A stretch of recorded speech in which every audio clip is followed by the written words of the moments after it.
Okay, hi everyone. We'll take a few minutes to wait for everyone to join, and then we'll be ready to start our webinar.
Okay, I will slowly start with the introduction, and I think people will be joining on the way.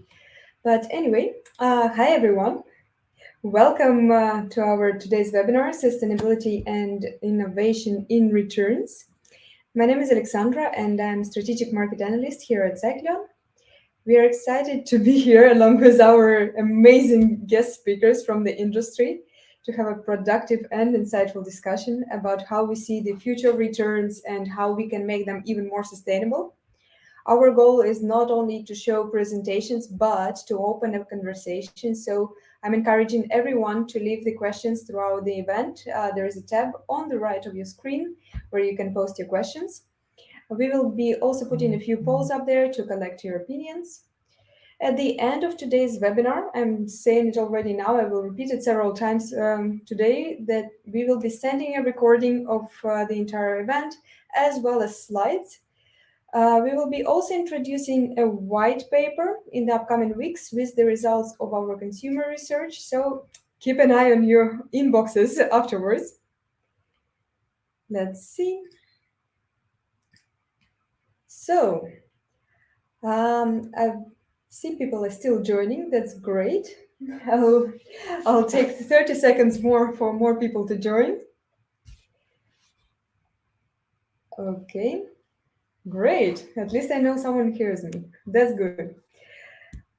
We have an exciting schedule today ahead of us. Alongside myself, you'll be also hearing from Inga Bars, our sustainability manager here at Cycleon, and Zoe Miller, our marketing rep, will be keeping the chat up to date as the session moderator. I see her messages already on the chat, so if you have any questions, she can help you. We will begin with a short introduction of Cycleon before moving into the results of our recent consumer study. And of course, we have two guest speakers today who will be sharing their key learnings as well as Q&A session. And today, our guest speakers are Estelle Nordin, Head of Operations from slow fashion brand ASKET. Estelle will be talking through ASKET's approach to minimizing the impact of packaging in e-commerce, including how they reworked packaging options to provide less wasteful and more responsible solution. And our second speaker today is Marcel Rakowski, EVP of Corporate Development at Reverse Logistics Group. And Marcel will be sharing learnings on circular solutions for a variety of materials, including some working examples from the industry. So that me personally, I'm super excited. I really want to hear on their presentations. I hope you too. But I want to start with a short introduction of Cycleon and who we are. Maybe not all the participants of our webinar today know us. Cycleon is a tech-enabled end-to-end returns management company, which means that we design, manage, and automate return solutions for e-commerce and retail companies on the global level.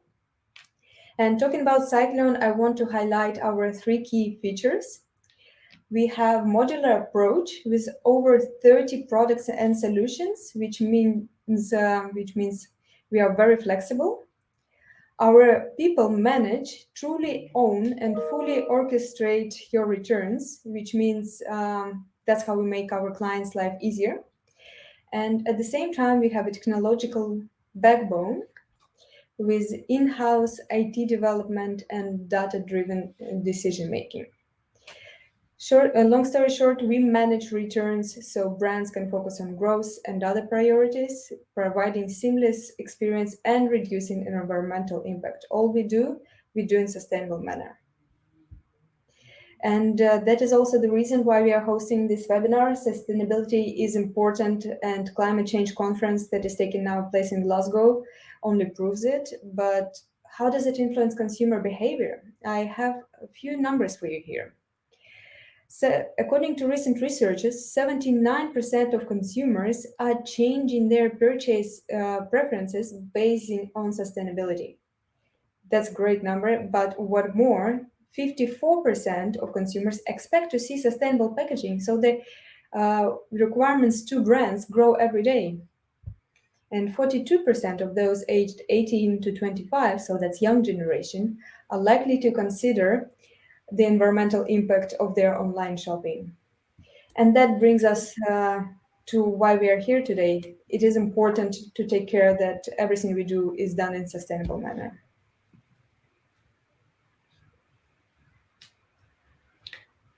Yes, so I'll take over here.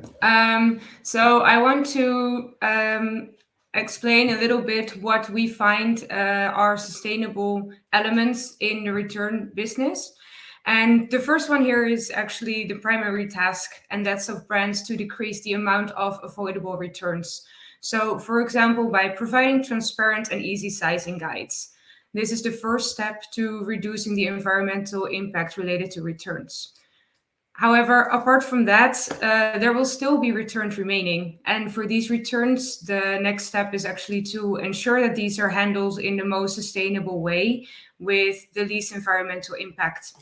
And for example, this can be done in transport. So to actually reduce the unnecessary distances traveled of products and to use environmentally friendly fuels or alternatives to fuel. Now, packaging materials can be redesigned or rethought of. Maybe they can be reused. And if we do generate them, then we need to make sure that these are made from recycled or recyclable materials.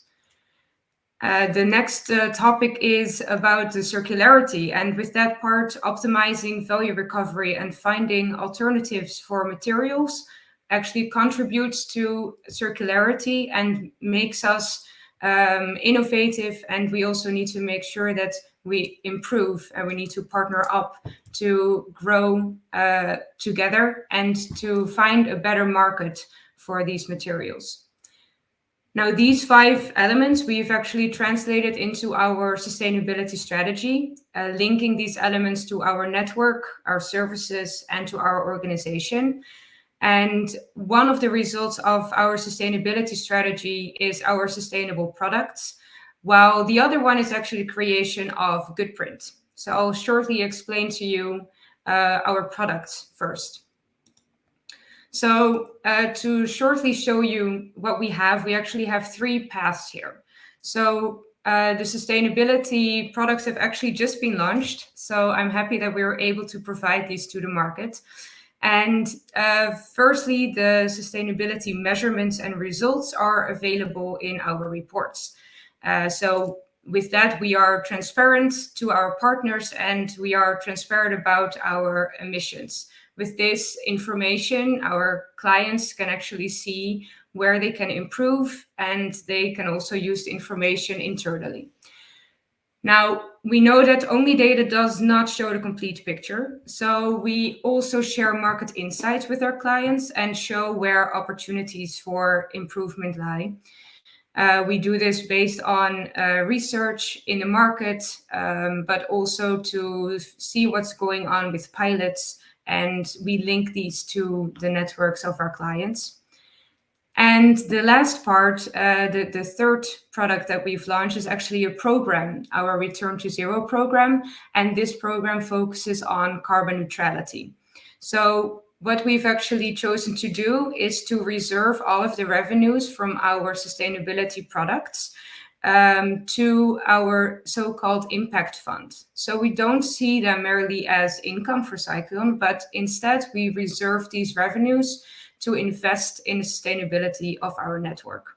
So this way we improve sustainability with our direct impact, while the remaining emissions can be offset through our carbon offsetting program.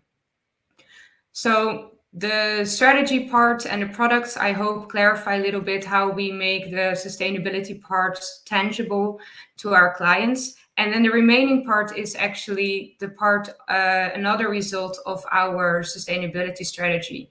And that is our Goodprint channel. So with Goodprint, we are transparent about our achievements, about our challenges, and also we take great value in focusing on collaboration to elevate the level of expertise and opportunities for both us, for our clients, and for our partners. So we actually have four, let's say, building blocks. So the first one is to share learnings. And with Goodprint, we share learnings from ourselves, but also from our partners. And this way, we hope to increase the efficiency of innovation in the returns market. So we share these learnings in webinars such as these and also in white papers. And the next is that as a service provider, we are actually in touch with lots of organizations in different fields of expertise. And we know that this is an, let's say, special position that we have in the market. So we aim to connect the market based on the challenges and services that we are aware of and maybe other players are not so aware of yet. We also keep track of innovations. Innovation in the end is the driver for improvement. And we do this in our network and we share innovations that we find relevant actively, both in Goodprint and to our clients. And then we actually connect these learnings and innovations to build circular solutions. For example, connecting the textile recyclers to producers who can use their fibers for alternative applications. And with that, really finding new ways for material use.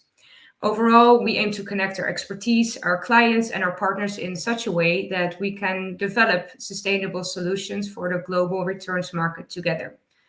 So in line with the objectives of Goodprint and with our sustainability strategy at Cycleon, this webinar is actually our kickoff to start the conversation here together. So I hope that you keep an open mind, same as we do, and please feel free to really take this webinar as a starting point for collaboration. And that's it. I hope that this explains a little bit our objective also from this webinar.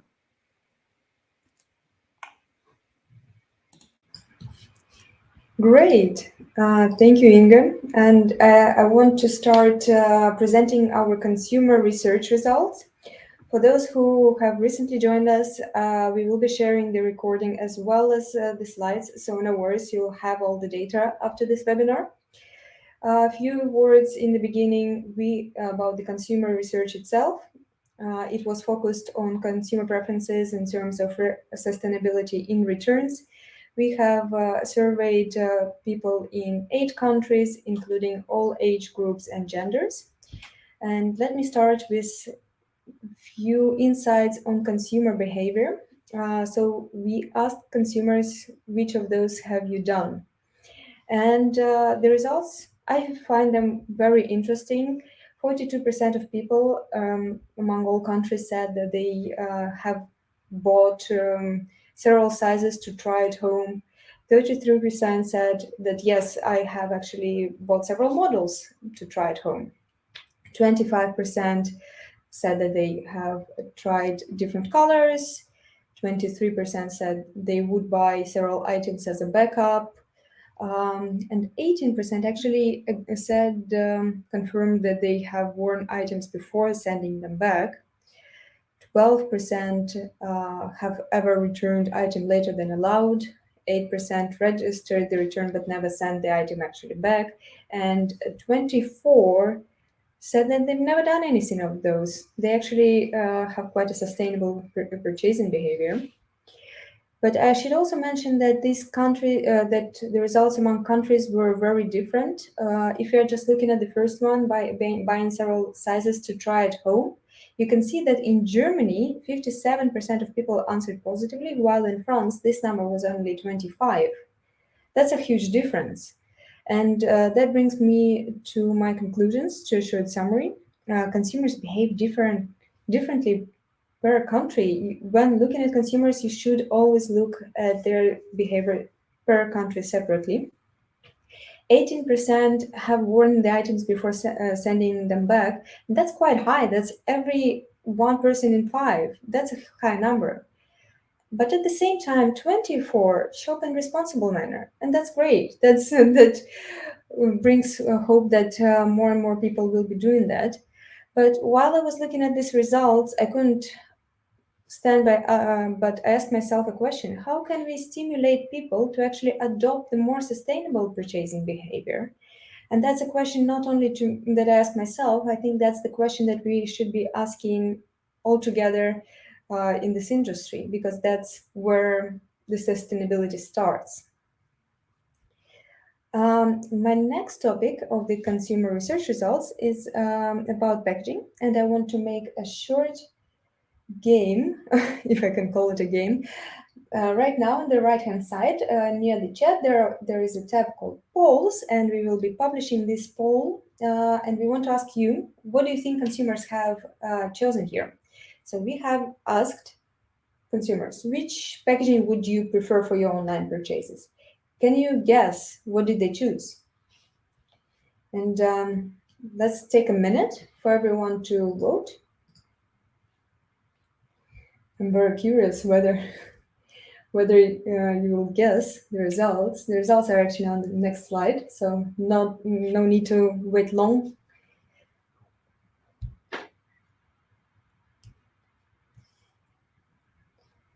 Looking at the results right now, I see that reusable bag is actually leading. Let's get more votes in.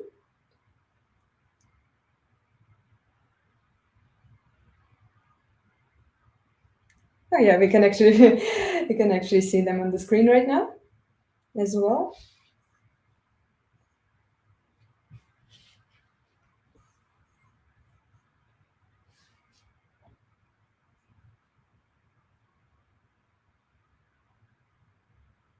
Okay. Few more seconds.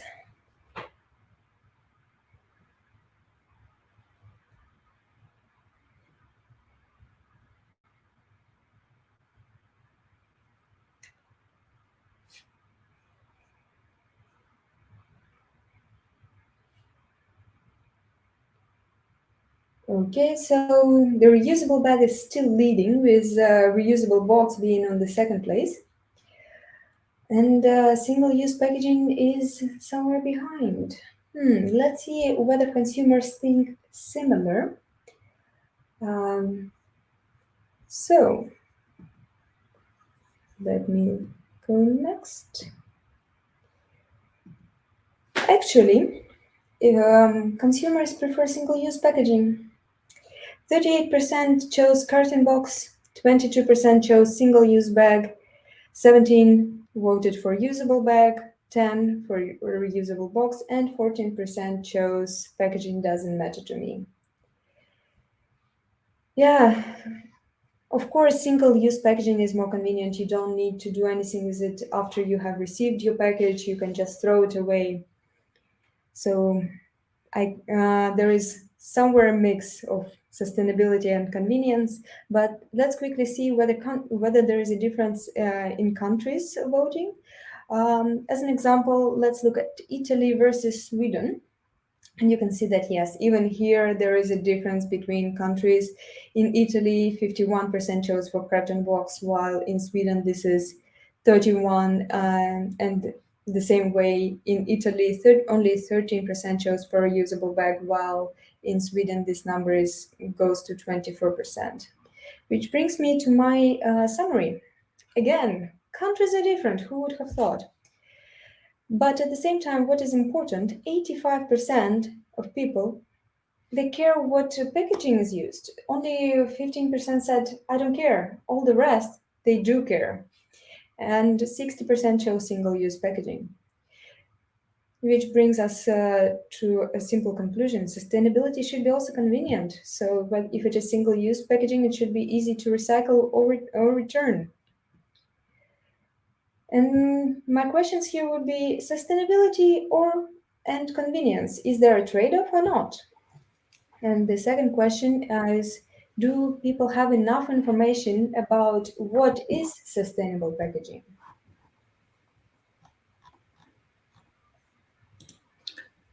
All right, Alexander, I think this is a quite interesting data that we found. And I think it's also quite interesting that the audience here apparently has a different assumption about the consumers. So I think that's important information to keep in mind.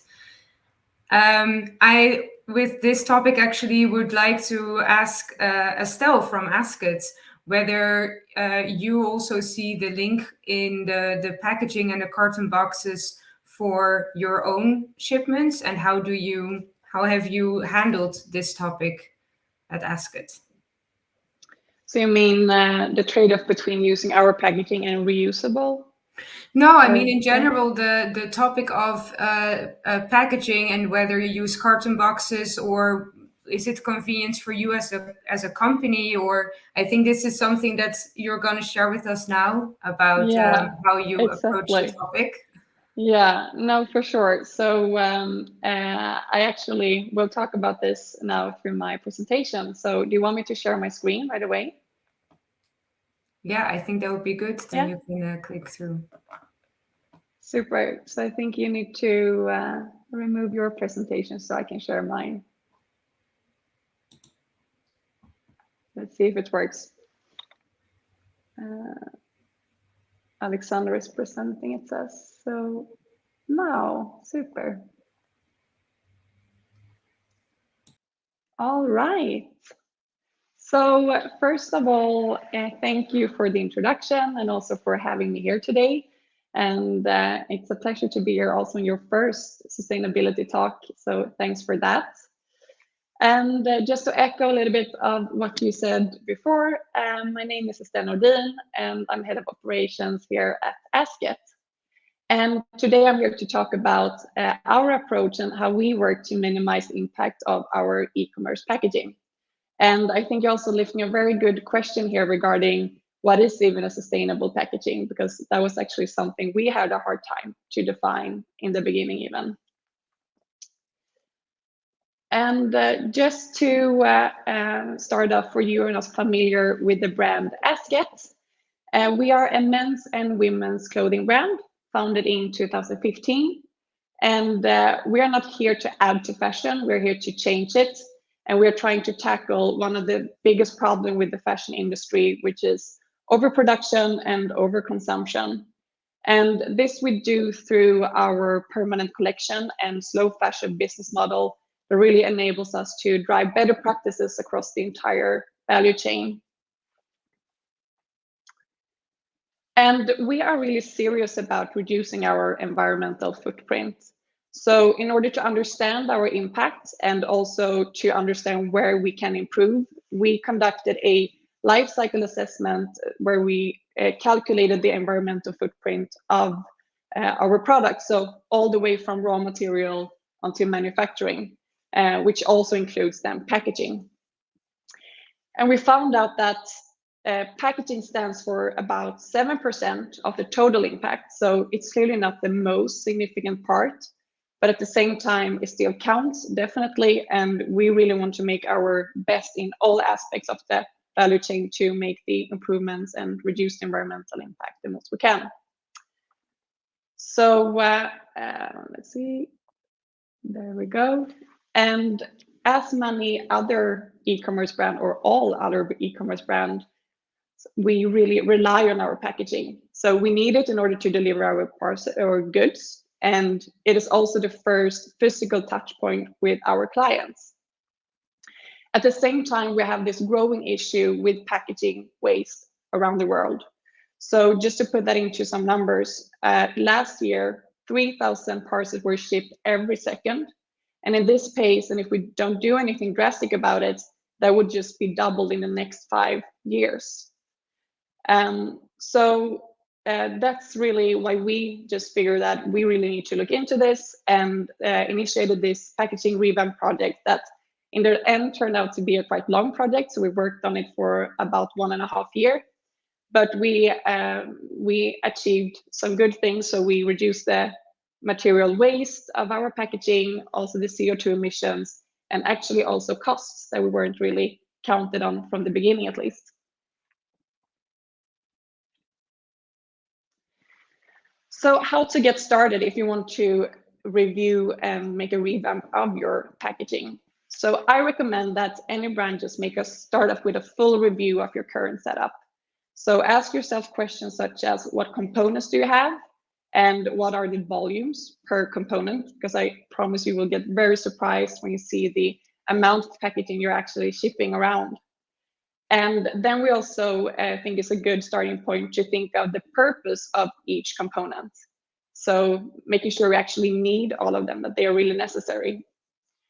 And also to understand then what they are made of. So map up all the things you have about each component.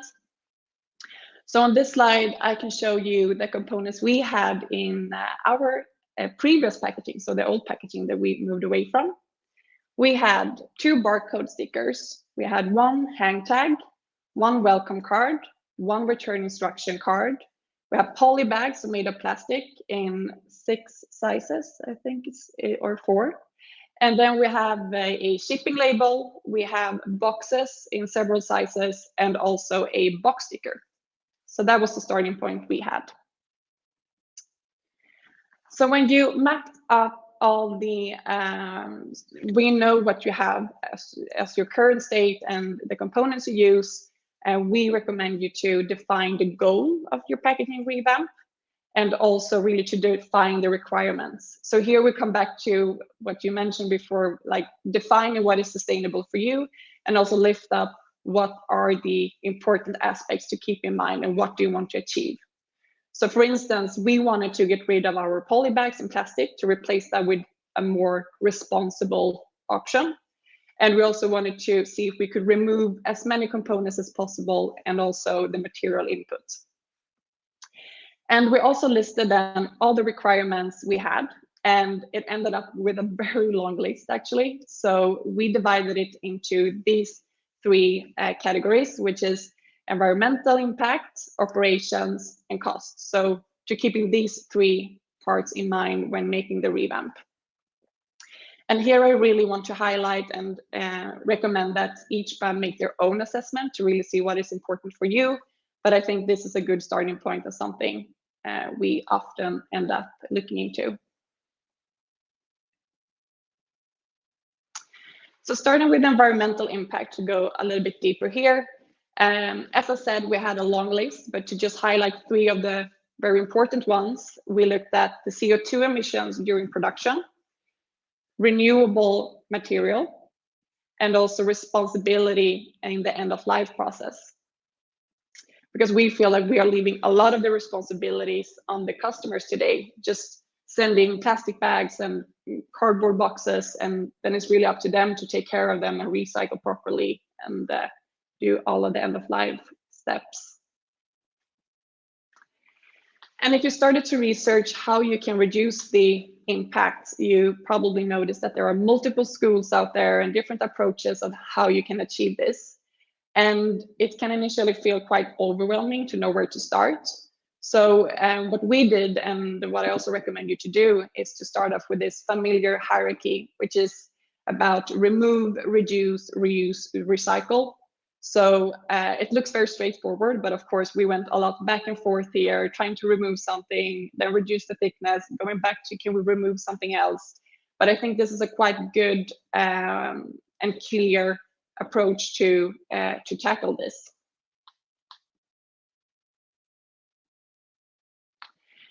And then here is our result. So when we went through this and tried to really get a more responsible packaging, these are the components we ended up with.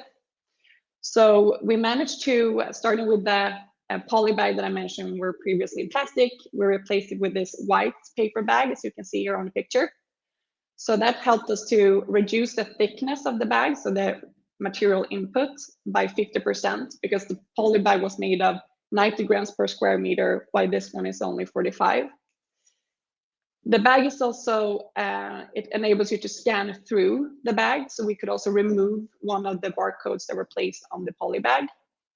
And then we removed plastic in our packaging.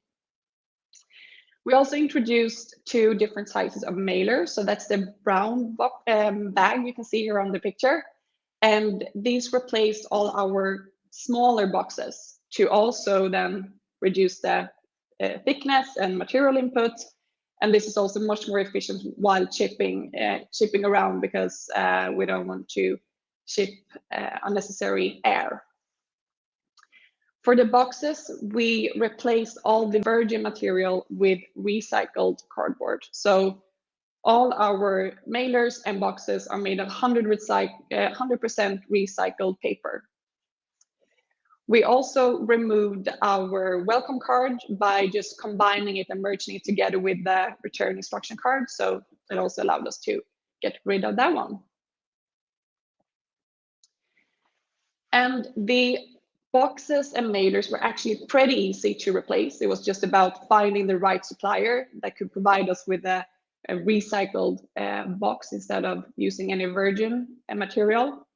But what was definitely the biggest challenge was the garment bag, so the one we had in plastic before.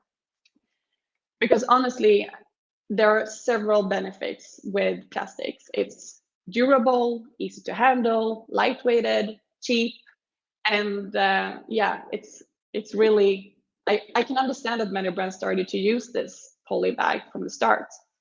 But at the same time, we have a growing issue with microplastics in our ecosystem. And even if it can be recycled in most markets, the majority isn't.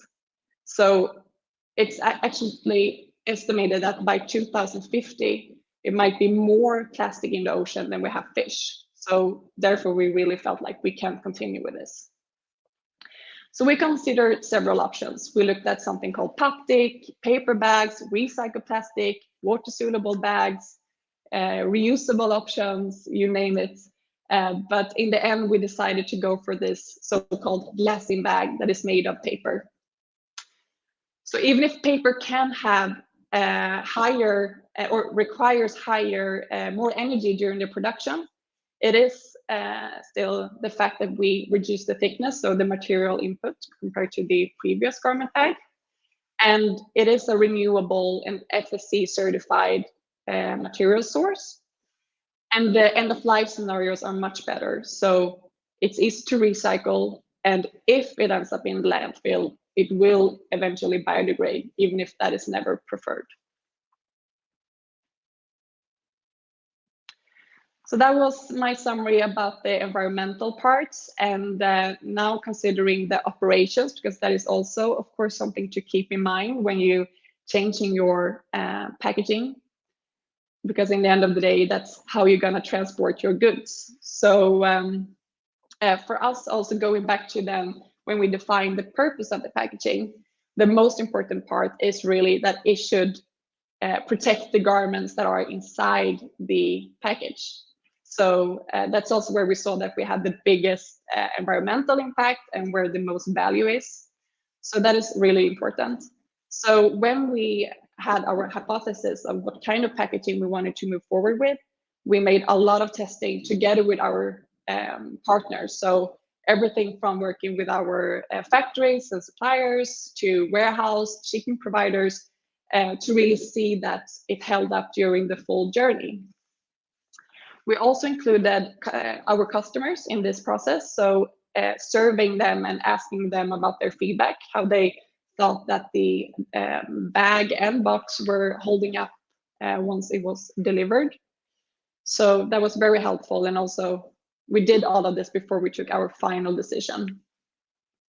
We also consider efficiency in handling, because I can imagine that many of you just thinking about how this fragile paper bag can replace such a durable plastic bag. So that was something we really looked into as well with our partners. But in the end, we thought that even if it's a slightly more, not as easy to handle, it definitely works. So we thought it would be worth it. We also considered storing and shelf life, because this is something, again, this is also from brand to brand, but for us, this was very important, because since we have the permanent collection, we want our garments to be able to be stored in this garment bag for a very long time if needed, to not have any, because I mean, we're not changing our seasons or changing our stock in that high pace. So therefore, we didn't really look into too much in detail in bioplastics and that kind of things, because it will biodegrade, and we saw a risk that that could actually affect the storing.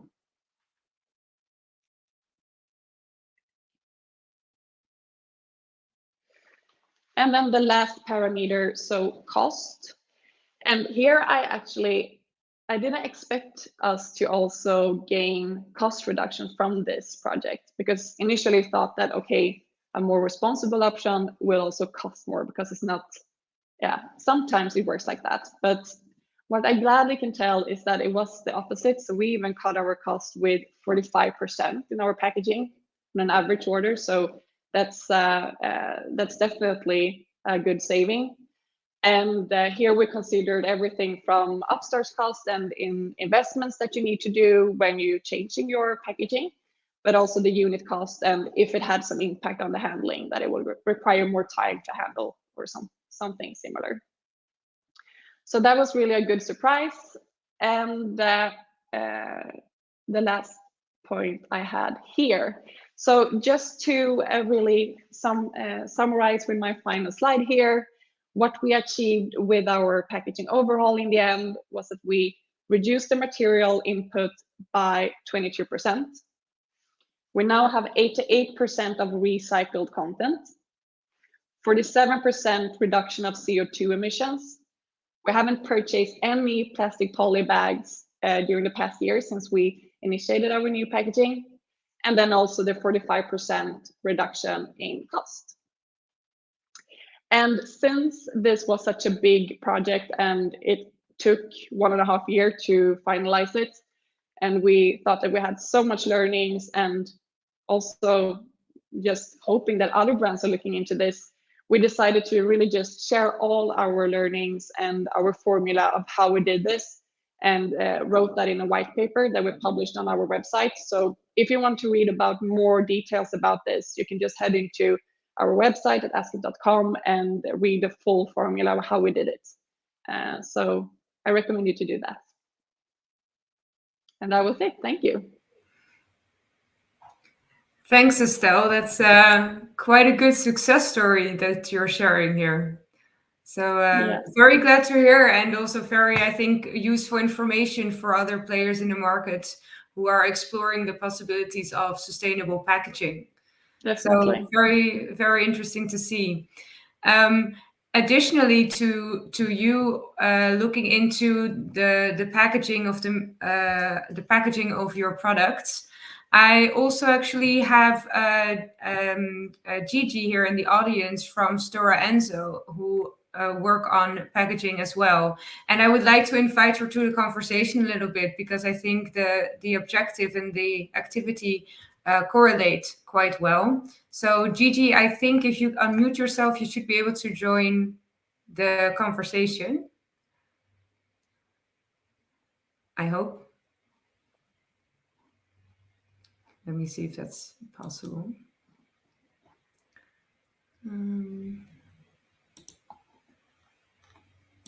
Not sure. I don't know. Zoe, can you maybe help out? I don't know if we need to activate anything. Yeah, if Gigi, if you can go to the chat to the right, and I believe if you click on raised hands, if you click raise hands there, I can invite you to the stage. It's next to polls. Yeah, so I'm going to hand you the microphone now. Hear me now? Yes. Yeah, now we can hear you. Perfect. Nice. It's really nice to hear the presentation, Estelle. I was just smiling and nodding all the time. Oh, thank you. I'm glad to hear. It's a little bit of background of who I am. I'm Gigi Ryback, working from Stora Enso. So we are a renewable material company. We're providing sustainable packaging solutions.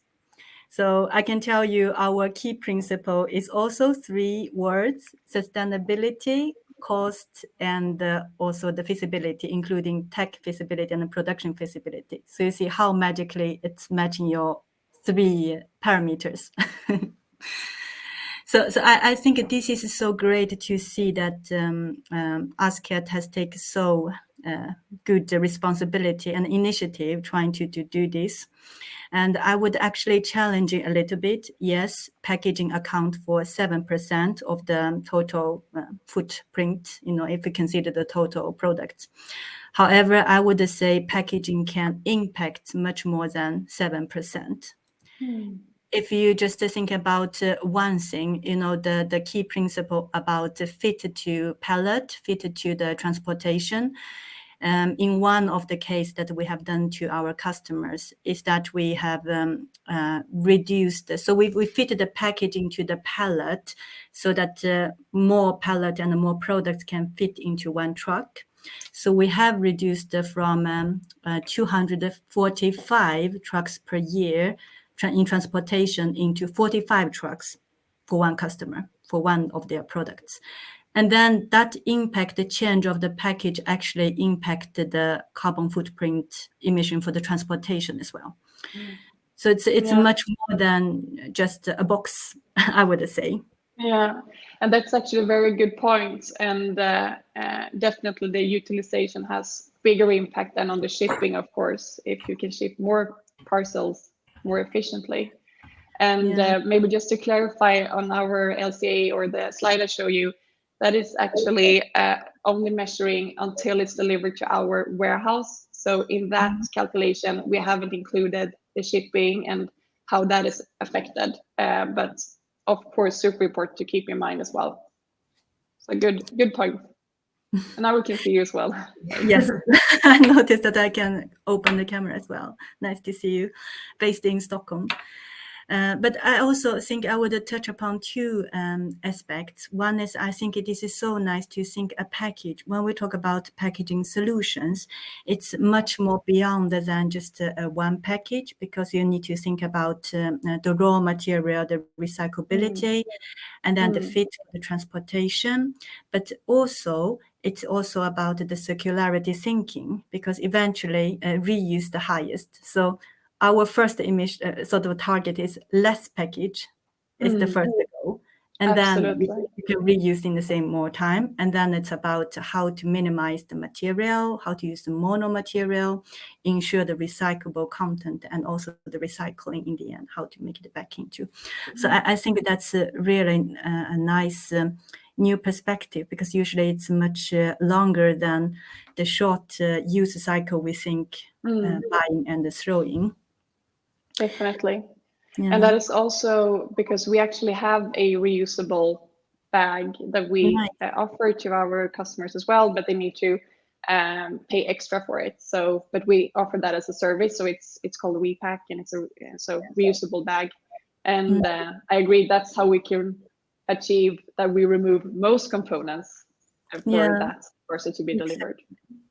And I also really love to see the poly bag approach that you have tried, because this is such a big topic today in the fashion industry.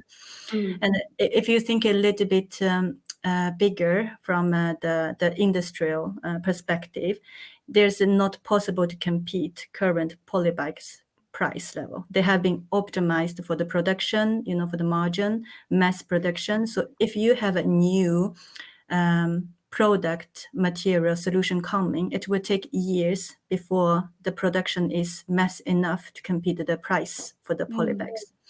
So what we were talking is also with a few fashion brands, it's something that each fashion brand need to invest, need to take on a little bit this sacrification of the margin to make it a transformation in the industry. So I really like the intro that you have. It's about the change. It's not only about a product or a package. So just to reflect on that, it's nice to see this, but it's also require maybe even a competitive collaboration in the fashion industry to make a major change. Definitely. And that is very interesting that you bring it up, because when we started to look into this glassing bag, we haven't seen it anywhere else. Like, we didn't know any brand that were shipping with this.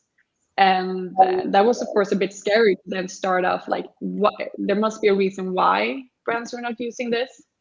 But I also think that it's just because someone has to be first. Like, now we know that the supplier that we ordered these from, there are multiple bigger brands that are looking into it, because now they see that it's working for us and that it's a product that is working. So yeah, definitely just leading the change. And that's also why we share the white paper. That's so nice. We should keep in touch. I think there might be many common topic we can just share and chat. And congratulations for the success. Looking forward to the white paper. Thank you. Yeah, let's stay in touch. Yes. We actually had a question from the audience about the glassine bags. I think you might have answered it quite comprehensively already, but the question was, what's the biggest challenges of using the glassine bag along the supply chain, from garment manufacturers to DC handling?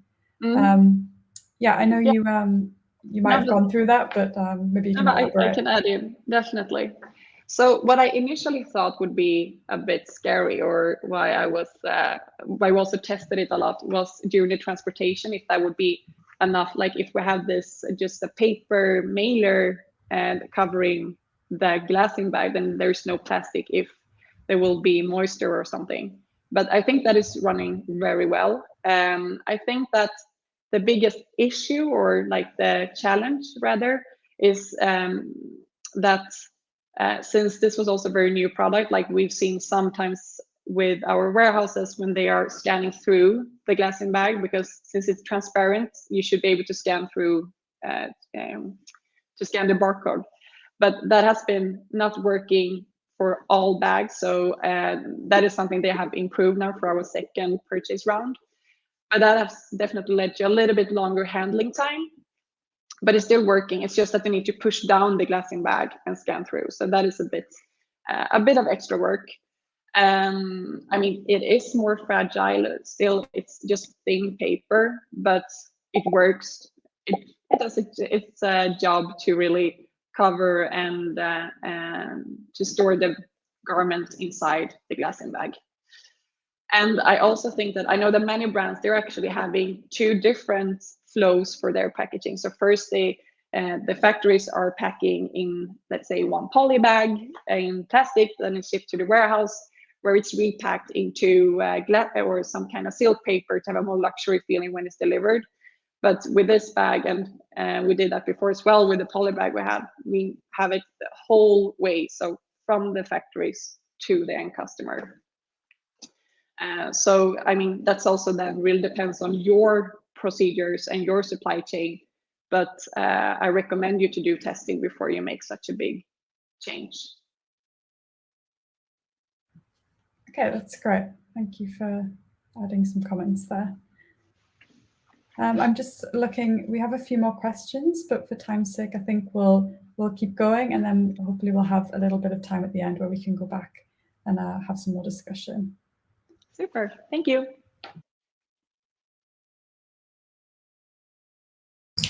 Then I will take over again. The next topic that I want to cover is return label options. Of course, we were talking now about packaging, but another piece of paper there is the return label. And we asked our consumers which of the following label options would you prefer. And in general, the majority said I would to receive a label in the delivery box, because then, of course, it's easy. You just take it back and ship your item back. 22% actually want to receive a QR code on the phone that they can just show in the post office or to the courier.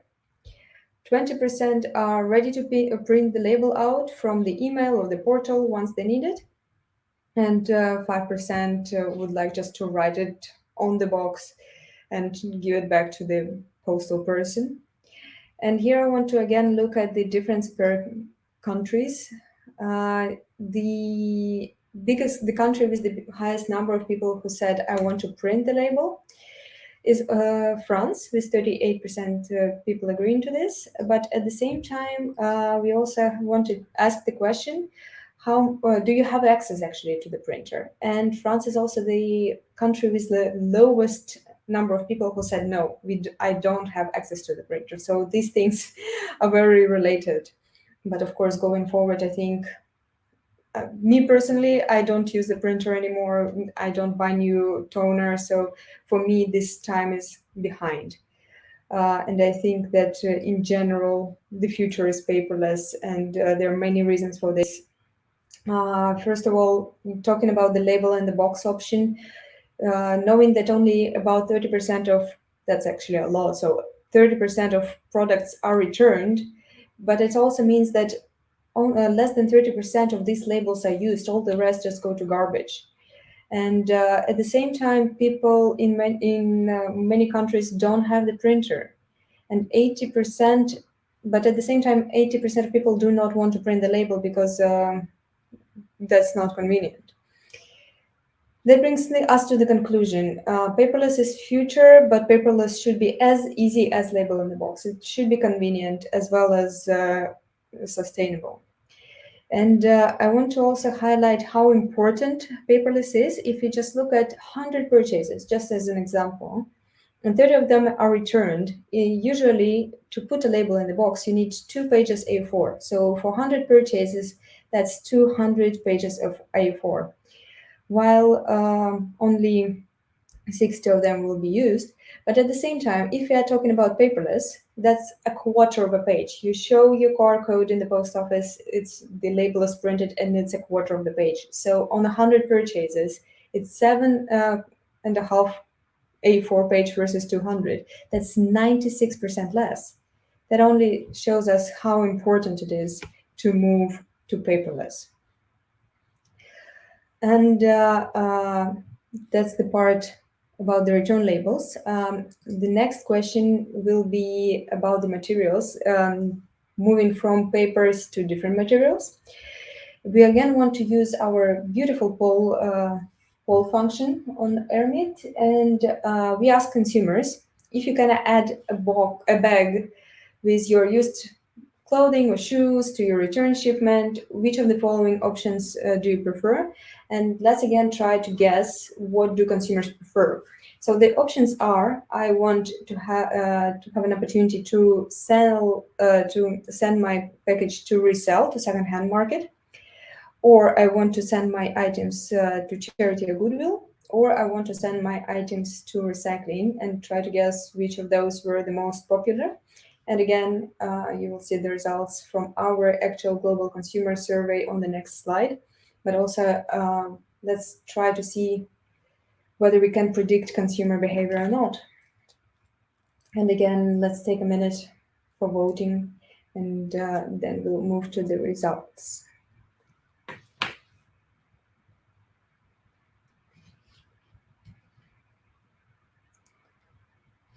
Okay. For now, sending return back to resale is Lily.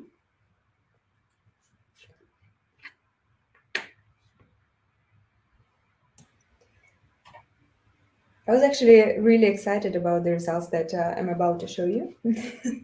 I had the same. Let's see if our feeling and our assumption is reflected in the consumer market. So, and now let's see how our audience thinks of it as well.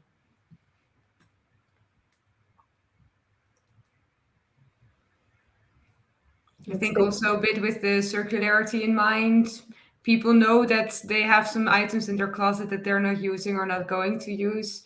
A part of giving these to relatives or things like that, at a certain point, maybe you want to discard them anyway.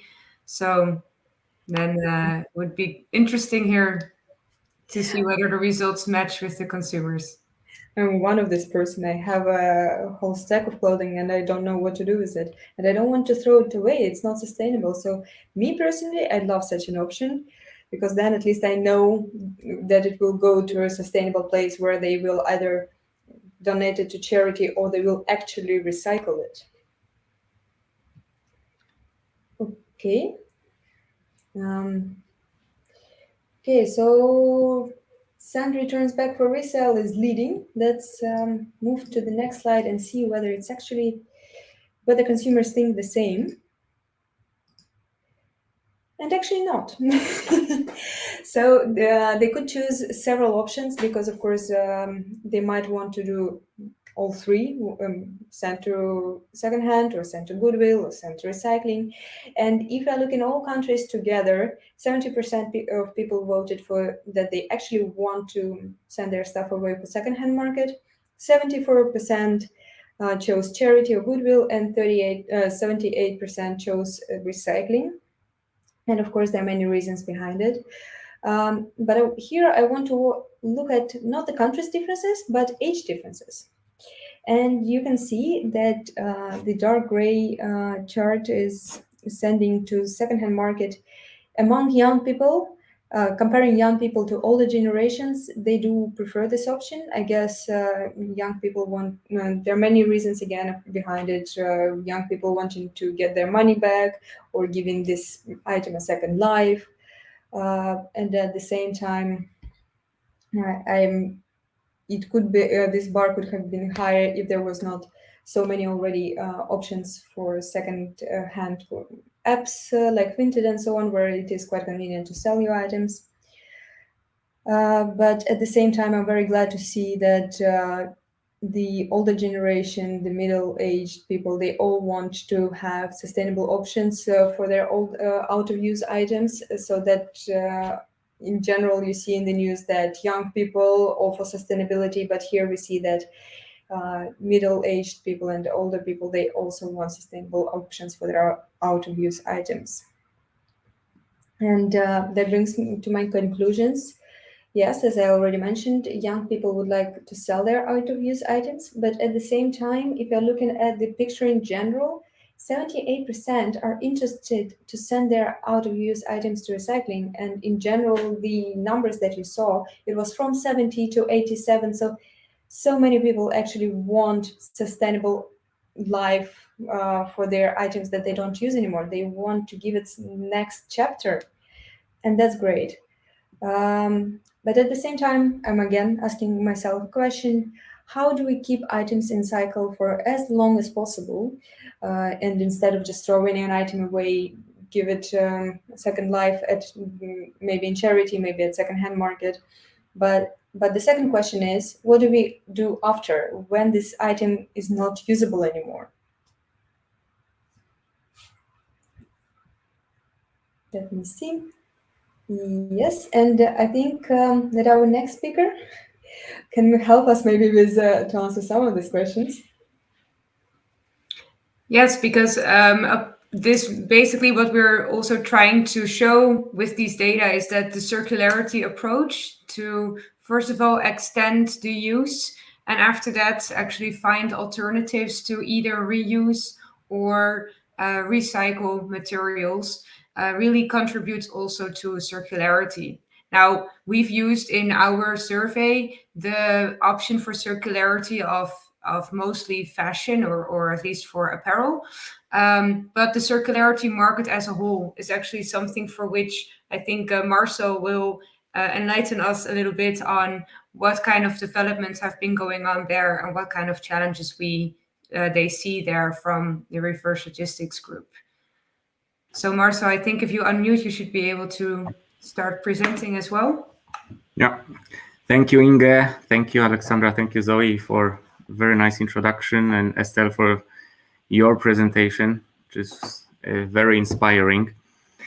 And I would like to kind of ask a question. Is it really a time for circular economy now? There has been a lot of discussion around it all over the world, and more people get interested in this topic. But it's very easily said, but in my experience, it's very difficult to get done. And I have been with RLG, Reverse Logistics Group, for 8 years now, and have been involved in working with major brands and major companies from all over the world on trying to answer this question and how to actually solve the sustainability challenges. And I would like to share with you a few ideas and a short perspective that I have gained. And if just maybe to start, what is RLG? So RLG is a company that is providing a process, a platform, and the people who operationally execute so-called reverse logistics process. And what we do here is we bring the stakeholders together under one platform, from end consumer, who is the beginning of a end-of-life product, through some types of a collection point, which may be a post office, which may be a retail shop, or maybe for other products, it can be, for example, automotive workshop where you repair your car, to then coordinate and manage the material flow along the reverse value chain through sorting and consolidation of materials, to then recycle, reuse, or remarket the product depending on what the customer wants or what is required. And this all has begun about 30 years ago, where RLG was founded in Germany, providing such a service to automotive clients. And we've been working with the major German automotive companies on exactly collecting the waste that is generated from the car, consolidating this efficiently, and transporting to the right recycling channel. It all evolved through EPR regulation, extended producer responsibilities, where producers of electronics, producers of packaging, and producers of batteries were obliged to collect and recycle their products. So there was a regulatory-driven push for action. And we see more and more of these initiatives being driven even more by a business need, that big companies see it as a big opportunity that is ahead of them. So, and this is globally, right? The company is based out of Germany, but we operate on a global scale because it's a global challenge, right? The EPR regulations are popping up globally. The push for action is also globally, and we try to be there where our customers need us. And we see a very big blank spot in Africa, but this will come as well in Africa, right? So it's just a matter of time. So if I say 5-6 years ago, this map was only Europe, and over the last 5 years, the regulations and the needs expanded globally, and more is coming. So it's and like I said, we started. All of this was driven by EPR regulations, by a regulatory need to do something about the problem. Then it changed, or the growing there is a growing need for so-called recycling management, where a brand or a customer is coming to us, approaching us, asking for a solution on how to collect and recycle my product in the most efficient, effective way, from cost perspective as well as environmental perspective. And that this is also, and that it should be also traceable, that is auditable, and it's real, right? It's no more asking for a cover up in a way or some type of greenwashing, it's starting to become real in my view. And we work with clients to come up with the best solution for them, right? Everybody has various challenges and the company is different, set up in different ways, and it has to be a dedicated customer solution. And the last service that we offer is a so-called deposit refund solution. This is one of the way of how to incentivize consumer to participate in the return process. And one of a good examples is a deposit system that you put on plastic bottles. We know it from the Nordic states, we know it from Germany, and from some of from Canada and the US, some states. But this is a product where you attach value to packaging or to a product, and once a consumer returns the product or gives it back to a recycling, he gets the money back, in simple words. And this is a good tool to motivate consumers to participate. And if I were to summarize, but I mean, it's easier said than done, but the main challenges that I see is, first of all, there is lack of or misguiding regulations. And we see that on one hand, there is a requirement to recycle on collect versus a better from circular economy perspective generally is that product should be reused, but we don't have regulations yet in place that force reuse. So producers are in a way forced to recycle and not to reuse. And that's one of the challenge. And there is no standards in terms of what is circularity, what is really a standard process for circular economy. Another challenge that we see is organizational challenges within companies, with very established companies, especially multinationals. They are used to very established structures and processes, and it's very difficult to suddenly change organizationally into circular solutions because it's conflicting their sales targets, it's conflicting their procurement goals, conflicting with the procurement goals, etc. So an organizational challenge within a company itself is a challenge. As well as countries. Some countries don't have regulatory framework, they don't have recyclers in place, they don't have basically the infrastructure needed. Then the product itself, so the whole product design and design for recycling, etc. This is a problem that is a big one, because if you don't have a product that is easily recyclable or designed for circularity, then it's costly and it's difficult to recycle. That's kind of by definition. So that's another big challenge. Then if we look at consumption habits, so in some countries, they're in developing versus developed world. In developing countries, people would like to buy and enjoy the lifestyle that we have in the developed world. And the developed world has all the nice products already in place. And we want to be more sustainable, and reuse more. This is not really the case in developing countries. People see a reusable product or not owning the product as something not really exciting. So we have to take care of or look into consumption habits and differentiate between the countries, even in Europe, right? Even within Europe. Then I mentioned shortly, but the established and efficient value chains.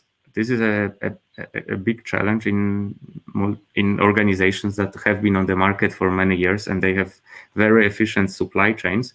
And if we now talk about changing those efficient supply chains into an untested and inefficient circular systems, then this is becoming a big issue within the organization.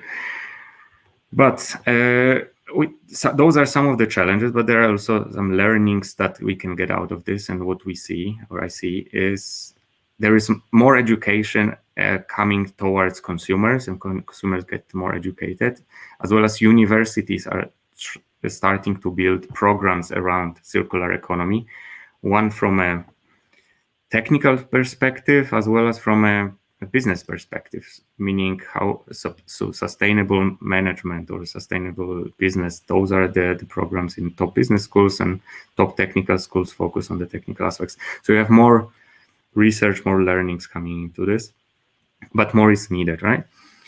Economic instruments. So how do we incentivize movement into circular economy? There are approaches with carbon tax. It's still a big debatable topic. What are the incentives for consumers and for brands to do circular systems?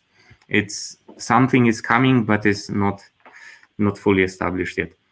Then regulatory instruments like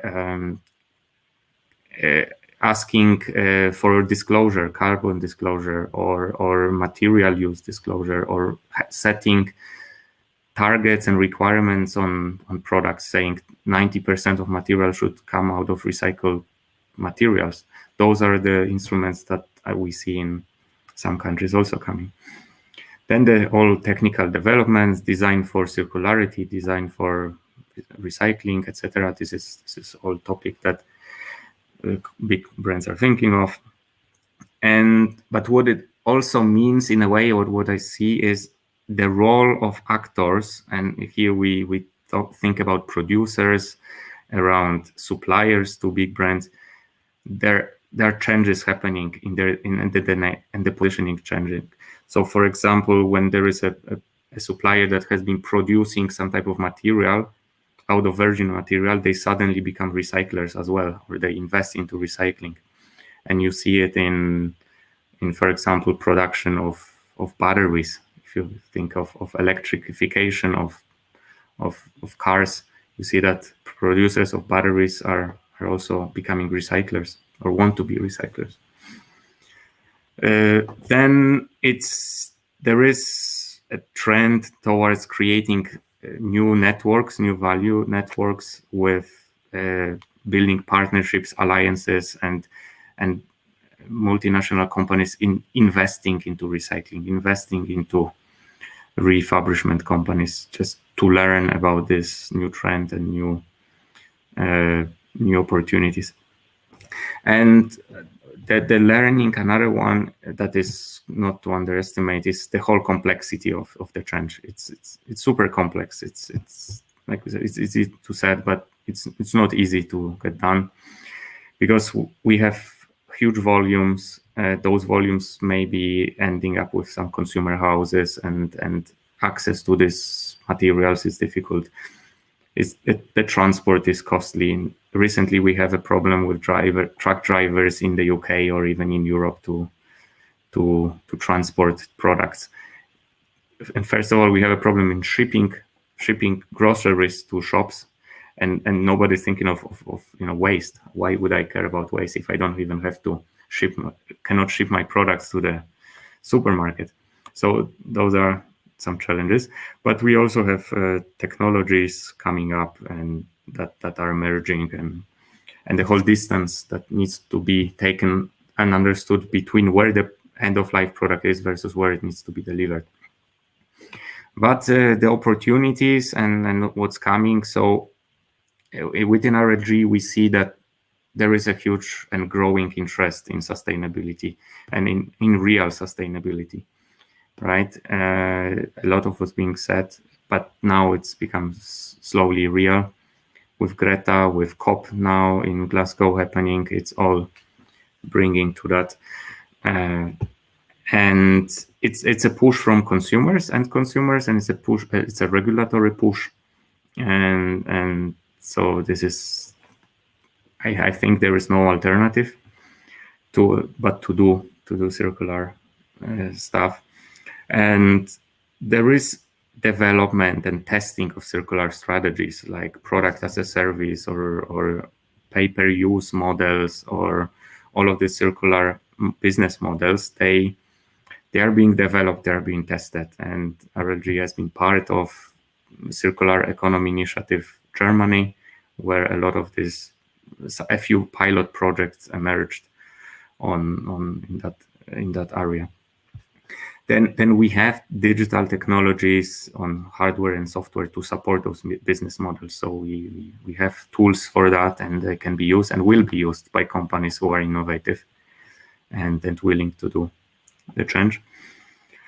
The joint initiatives, in the end, it's not a job for one company. It's a job of all of us, and it needs cooperation, and it needs partnerships and openness for cooperation. And somebody said it's a competitive cooperation, and I would totally agree that if we talk about packaging, for example, there are many companies selling packaging, but in the end it's paper, or in the end it's plastic, and it needs to be collected jointly, or it would be the most efficient way.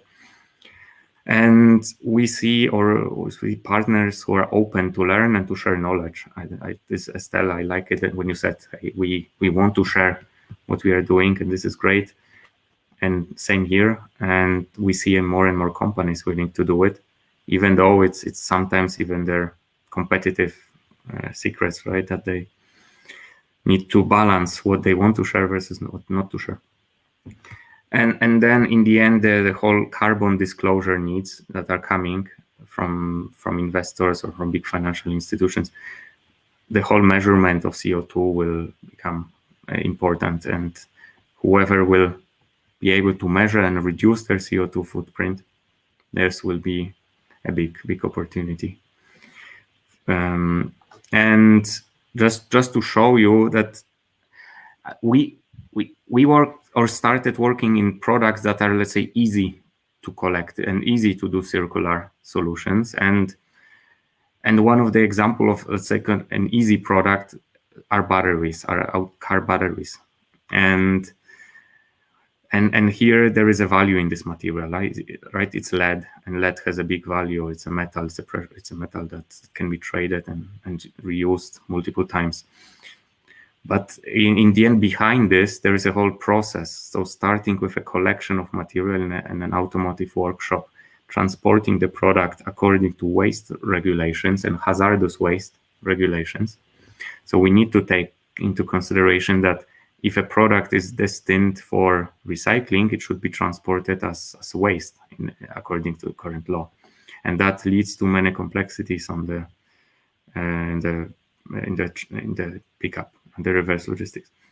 And then how do we consolidate volumes and maximize the efficiency in the process to then deliver materials that are needed in the processing center, in the smelter, who cannot take one parcel or who cannot take one product. They want a full truckload of products, and they want a full container because that's how those big recycling facilities work. So to then extract the lead in that case. So it's a looking into this process holistically and build and bringing everybody into the process to create efficiency in this, because across all of this process steps, there are costs associated and laws behind it, regulations that you need to deal with, and we work with clients to basically, and partners, to address that. There's another example in the plastic area. It's similar. It's collecting polypropylene parts and bringing them into recycling to create PP granulate for production. So it's again an example of say an easy loop, but there are products that are not that easy to recycle, and especially with like fashion is not easy, and complex and multi-layered products are not easy to recycle and to create closed loop. But I wanted to give you also an example of a company that is not that easy to recycle or that easy to create loop, but they tried anyway, or are trying anyway. And this is, I cannot disclose the name, but it's a multinational company operating globally with a product that is tough to recycle. And what it means, it's a multi-layered product, which basically requires a complex recycling process, or even there is no existing recycling process. They have a challenge that those products are located in small volumes with multiple customers in multiple countries. So it's a very dispersed product that you cross-border all over the world. So, but consumers are demanding a quick and real solution. So they want you as a brand to take care and collect this product from them. They don't want to incinerate it or landfill that product. So there is a challenge of there is no real recycling technology, or if there is, it's very small. It's in pilot phases, and it's located in one country in the world, right? So what do? You have a challenge with a transport distance. It's very costly to transport the product and cross-border according to waste regulations. And what are really in the end costs and benefits of doing this? Should I do it or should I not do it? And those are what that was the situation, or is the situation of a client, and they approach us to help them on creating a solution for that. And we looked into, or so we started with workshops to really understand the product and the challenges, what materials are in there, and understanding the landscape that is behind this. So is it waste? Is it dangerous waste? Is it can it be picked up? Who's the owner of the product when it's end of life? A lot of discussions, a lot of workshop approaches to do it. In the end, to define processes, key cost drivers, what are the cost drivers in the whole situation? What are the potential revenue drivers for the client, and defining and testing assumptions and hypotheses, to then trying to figure out what is the business case of doing this and what is the potential process. And they decided to engage their willing customers who would like to participate in this piloting. So it was communicated that this is a pilot, they want to do a pilot and try things out, without saying there will be a guarantee for success or that will be for free, because that's also a challenge. Who should pay for it in the end? Should it be a consumer? Should it be a shared cost between brand and consumer, or somebody else? So then we collect the materials from consumers, consolidate this in a way that is more cost efficient to transport for the client, and locating the recyclers and locating partners within as close as possible to the consumer, but also knowing that it's not possible from day one. So we had to transport products cross-border across multiple jurisdictions, but in the end we are working with or discuss with partners if they can set up or replicate the recycling process in other countries. So it's a constant discussion, constant review and improvement of the solution. So there is a challenge. This customer decided to address it. They decided to invest and learn and try things out, and they understood that it's a complex topic with that requires cooperation and that requires constant learning. So it's using agile project management and aggressive methods, but it's a joint effort that we hope to scale up in the future. And yes, with this, I hope I gave you some insights from maybe not necessarily fashion or similar industries, but there are a lot of challenges or allegories that we could maybe apply in other sectors. So thanks for your attention.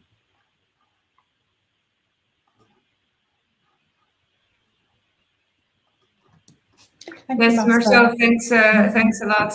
I think indeed this is quite useful to also understand what kind of experience you have from your end, and with that industries that you work in, what kind of learnings might also be useful for other types of industries. So that's thanks for sharing. That's interesting to hear. I'll give the word now to my colleague Zoe, because I think we still have some questions from the audience. Yeah. And due to timing, we go for those first. Yeah, we have a couple questions from the audience already. And if you guys have any more, just put them in the chat and I'll present them to the stage. The first question I would like to bring up, it was asked actually during Estelle's part of the session, but I want to open it up to the whole floor because I think it could be relevant discussion for multiple parties here. And this is a question from Andy. I'll show it up here. And it was in response to the packaging that you guys were using at ASKET.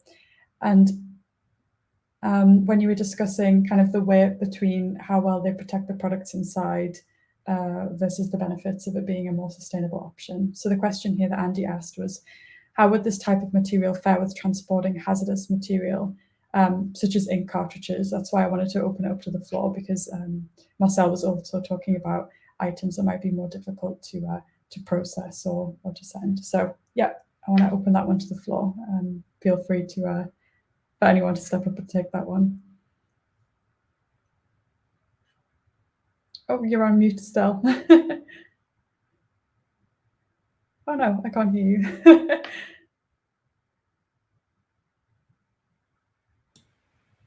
I also don't hear her. I'm not sure what has changed.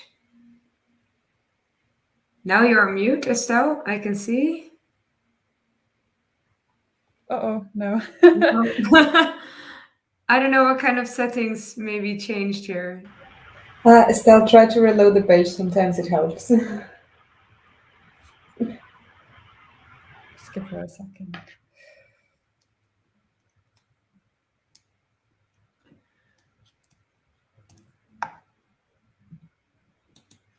All right, let's see if then maybe before Estelle is back, maybe we can see maybe from Marcel's point of view, because you also relate to dangerous goods. I think with your industry, it might be more related to really the battery part.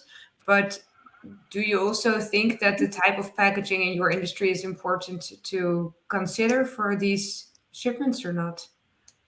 Yeah, I think it is super important, especially if you transport hazardous materials and hazardous products.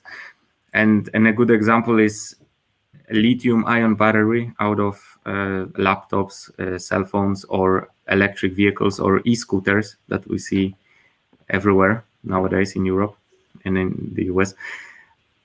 We don't think about it typically, but after the battery is dead in a way, you need to. It's still possible that this battery can explode, because lithium-ion batteries tend to have explosive features. I'm simplifying a lot, but in the end, I just want to visualize it, which means that you need to transport this end-of-life battery in a secure way, and you require a special type of packaging for the transportation of that battery. And there are solutions that basically prevent the battery from harming anybody who transports that battery.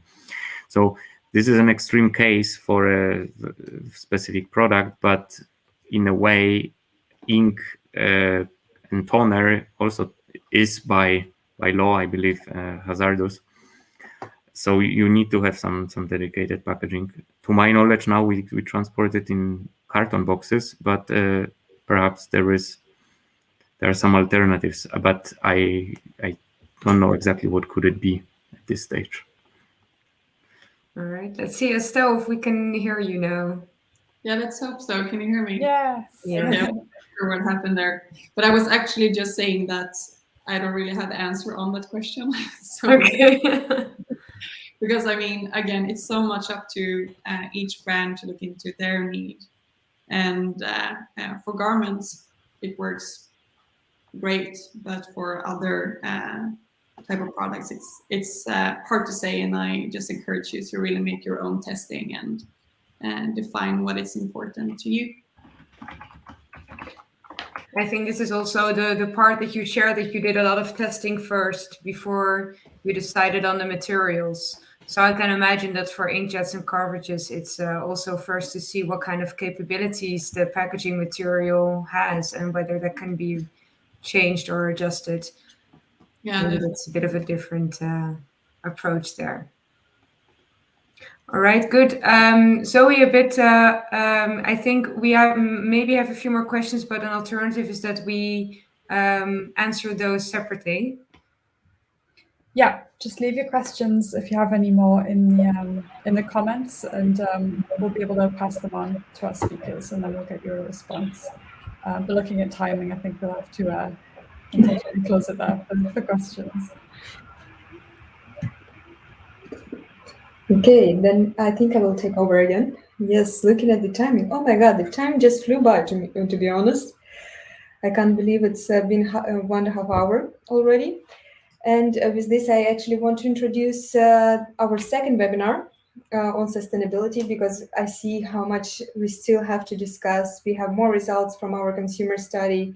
And I think the next one will be approximately in March. We will invite everyone for this. And of course, we'll share more information about what is coming. And with this, I want to close our session. Again, in line with our blueprint, we are all about collaboration and not competition. We need to share all the insights and findings in order to bring the returns to become greener and to become more sustainable. And at the end, I just want to thank everyone who's been with us today, both on stage and in the room listening to our presentations. Thanks so much for joining, and see you next time. See you in the next sustainability webinar. And again, all the recordings and these slides will be shared. And meanwhile, you can connect with us on LinkedIn, or if you have any more questions, you can always send us an email. We'll be very glad to answer. And also thanks a lot, Estelle, Marcel, and also Gigi, to provide your inputs and learnings today. And I think also in the slide deck, we'll add a few of our suggested partners for some of the, let's say, network sharing that we do through Goodprint. So you'll be able to find a bit more also additional information in the slides that you receive. Thank you very much. And before leaving, we have very last survey, very last poll. Or not. It doesn't work? No. Thank you very much, and see you next time. And we will be very glad to connect and work together. Thank you. thank you. Thanks a lot. Have a good evening. Bye-bye. Bye.